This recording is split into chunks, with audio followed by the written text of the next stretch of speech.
Thanks for telling me. You're welcome, Mate. Okay, I'm here. Have you ever seen a visionary leader? No. Let me show you. Do you think he was a visionary leader? He was pretty He's smart. He was. If you have heard the Gettysburg Address, government of the people, for the people, by the people, that was one of his visionary statements that we still, after 150 years, still use to describe democracy. What about this guy? Oh yeah. Yeah.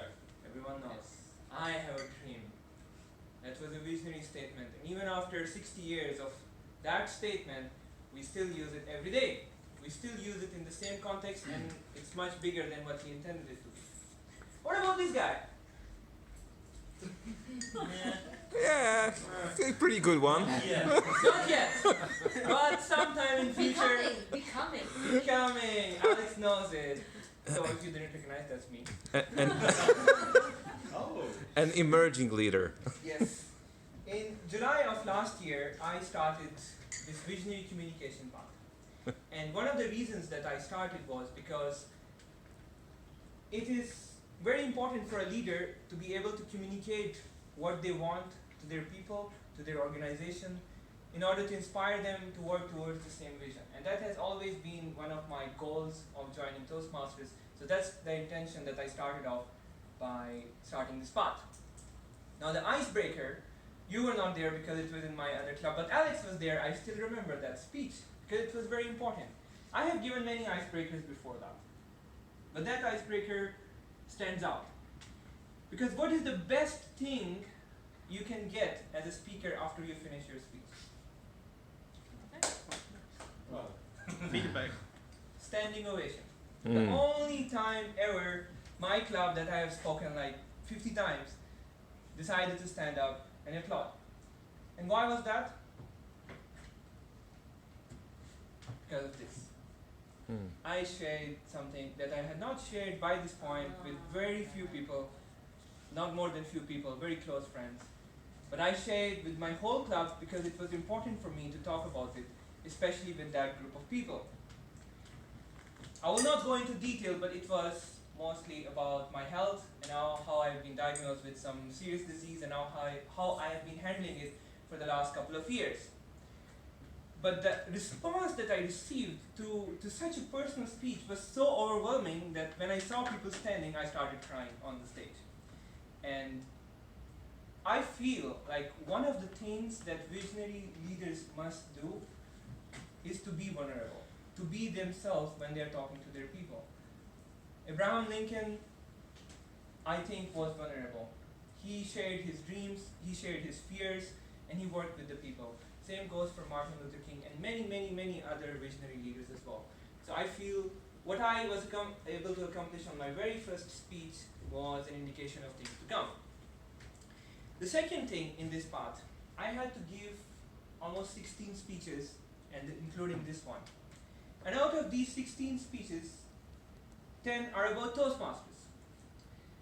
And that really worked out well because I started this path right around the time when I became area director. Now, area director in Toastmasters is the person who takes care of all the clubs in his area, and in my case, that's all the clubs in Wroclaw, Napoli. So that's in total right now 9 clubs. And I have to visit them, I have to talk to their officers, I have to lead them, and quite often they ask you to speak when you come to their club. So I have to speak a lot. So I didn't want to squander those opportunities, and instead I decided to do projects from my path as well while I was giving them a speech or some feedback. But if you are communicating as a leader, I don't know if you have seen it, for sure you have seen it in Nokia, because there's always change. And how is change communicated? I think that's one of the most delicate things to master as a leader, how to communicate good or bad change.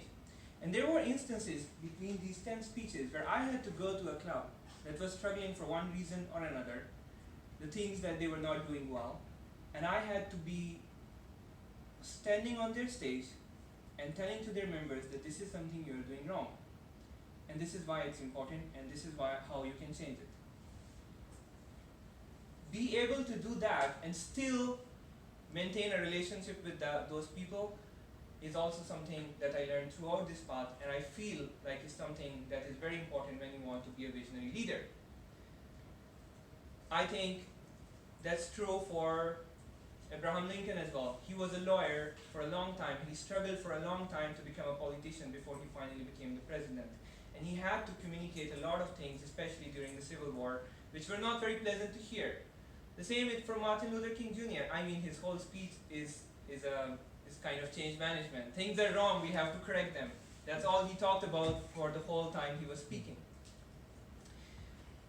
But there's one thing that I want to especially tell you today, because you're a new club, and you don't know me as well as my other club does, so maybe it will not be a shock for Alex, but I'm crazy about tracking everything. So I track in Excel how many times I have spoken, where I have given certain speech, what was the title, what did I learn, and if it is recorded and is available somewhere.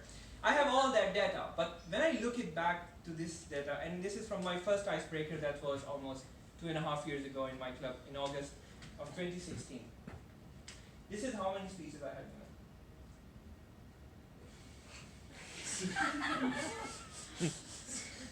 This is per month, starting from August all the way to today, including this speech that I have It's given. not professional help.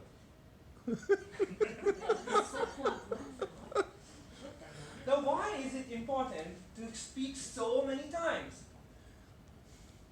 What do you think? When Abraham Lincoln, for the first time, got on the stage, he was as good as he when he gave his Gettysburg Address? I don't think so. He was lawyer, and he spoke thousands of times before he even decided to come into politics, and then spoke even more hundreds of times before he became a president, and then spoke still many, many times before he gave that Gettysburg Address that we all know and love. Was Martin Luther King the first time giving that speech, I Have a Dream? No. He was a priest. He was speaking in churches for long, long decades. That means probably hundreds and thousands of times he had spoken to big audiences before he was able to give that I Have a Dream speech that we all know. And that's true for any great speaker. They are not born great. They have to really work hard on their skill. And that is exactly why I speak so much. I don't lose an opportunity to speak. If somebody says, and we have a speak, like today Miho said before the meeting's end, would you like to open the meeting today? Of course I would. It's a speaking opportunity. Why wouldn't I? Every opportunity is a speaking opportunity, and every time you take that, you grow a bit, because you get feedback, you learn, you try new things, and that's how you become a better communicator, better leader as well. Because if you're not a good communicator, you cannot be a better leader.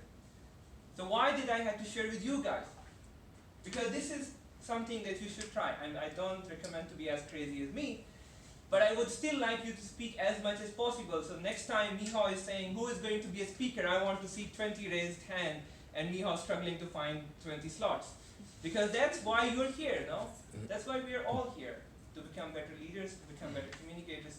We wouldn't do it if we don't take our chances.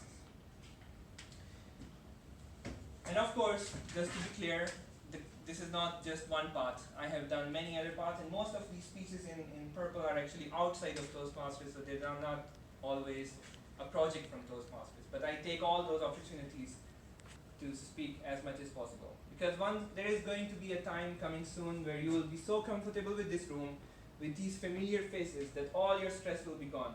But then one day you will be asked to speak to your real team in the world, and all the stress will be back.